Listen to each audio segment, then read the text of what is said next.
So what we're going to do with the housing unit data worksheet is we are going to be pulling in a text file. And the procedure for this has changed a little bit. So we're going to go into data, and you can still see that there is a text button, but it's now in the Get and Transform data group. So we're going to go ahead and click on that. Housing units is the file that we want to bring in. So let's go ahead and import that. And if we did not have column headings, if it was just data, this would be fine. And we could just click on the list arrow here and say load to.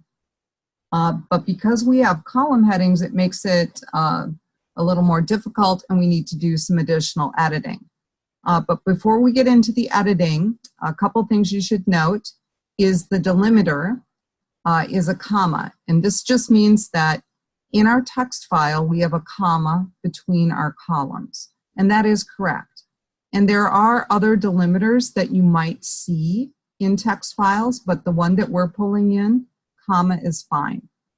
And then as far as figuring out what type of data it is, it's looking at the first 200 rows, which for us is plenty. But there are other options that you could choose. We're going to keep it on 200 rows. So as far as how it's pulling in the data, that is fine. To fix this little column heading problem, we actually have to click on the Edit button. And that takes us into this little query editor. And you'll notice here in the upper left corner that we have like a little spreadsheet with an arrow. We're going to click on that to give us a menu. And we want to use the first row as headers. Okay, and that takes the text and pops it up here. And that's about as good as it's going to get. So that's really the only change that we have to make here. And what we need to do is close the query editor, and we need to choose the load to command. So you have to click on the arrow here and choose close and load to. Now, if you don't click on the arrow and you just click on the close button, it's going to take all that data and stick it into a brand new sheet. It's not going to put it in cell A6, which is what we want. So we're going to choose close and load to.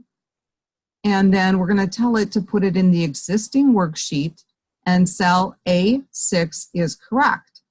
Now, if it wasn't correct, you probably want to click on the arrow and then click where you want the data to start. But ours should be right, so we're going to go ahead and click OK. And the first adjustment we're going to make, this one kind of coincides with what the book wants, and it's to our column widths. So the column widths should be okay. And let's see, the first one they want us to use is 5. And you can use the drag method, or you can right click and choose column width, whatever is easiest for you. Columns C, D, and E should be 14. And I tend to like the drag method if it cooperates and gives me the right numbers. Okay, and that's pretty much what they wanted us to do. And now they want us to adjust some of these column headings, but the problem is the merge and center command is not going to be available. So I'm going to turn off the data filter list arrows. And if I go into the home ribbon, you'll notice that that merge and center is just not available. So we're basically going to adjust these by kind of faking out Excel. So to get rid of the word column 1, we're going to double click on it. And we're going to drag over it. And we're going to put in a couple spaces. Now, normally I would never tell you to put spaces in the cell. But in this instance, it is exactly what we need to do. And then for this next little adjustment, if we click on E6, we're going to get rid of 2015 here. And then we're going to enter 2015 into F6. Okay, and that's kind of the best that we're going to get with this.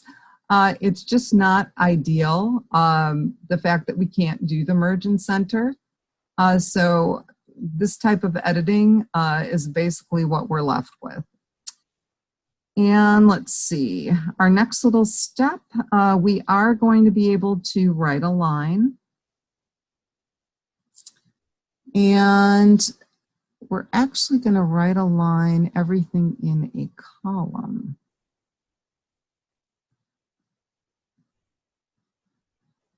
So we're going to go E7 through E107. Pretty much everything in this column below our heading. Let's right align that.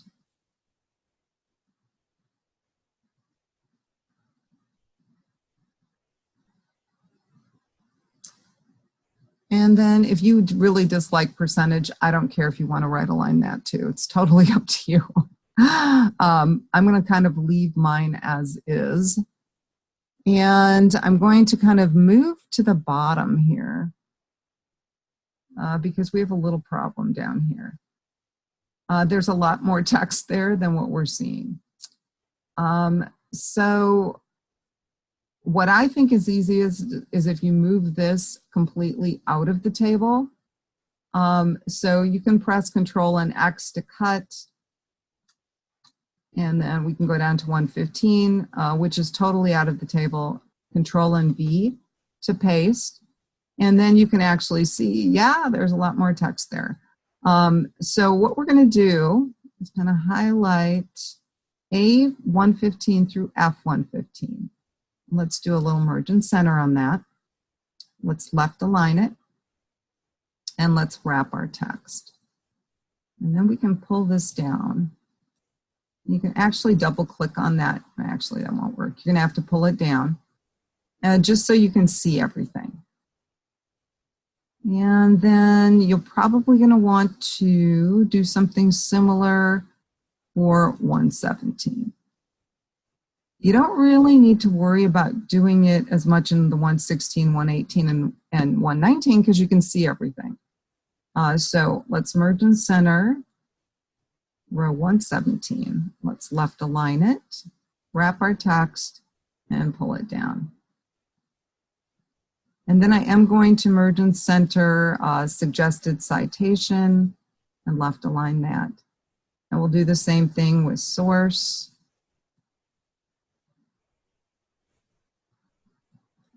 And release date. And then to kind of get rid of the coloring from the table, I'm just going to change my fill to no fill.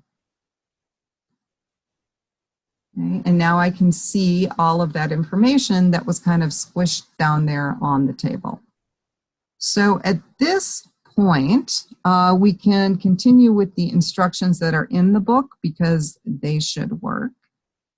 And they would like us to center the housing unit data worksheet between the left and the right margin. So let's go to page layout, pop open this dialog box. And so we're going to center that thing horizontally. And they want us to change the margins on the left and the right to 1/2 inch. So let's, you might have to manually type that in.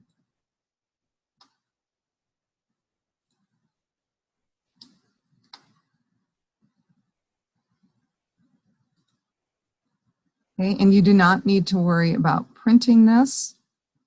We're going to go ahead and save it.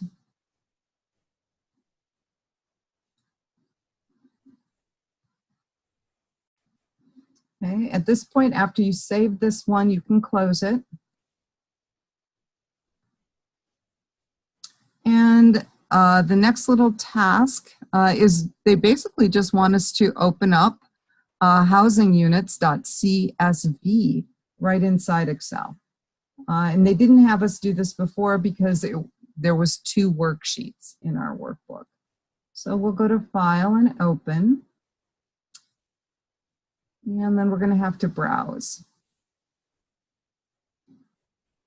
And you'll notice that it has all Excel files down here.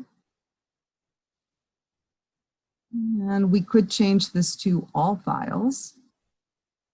And then we should be able to find our housing unit CSV and open it. Okay, so if you just have the one file to open, this is a lot simpler than trying to import. Okay, and at this point, they just want us to close without saving.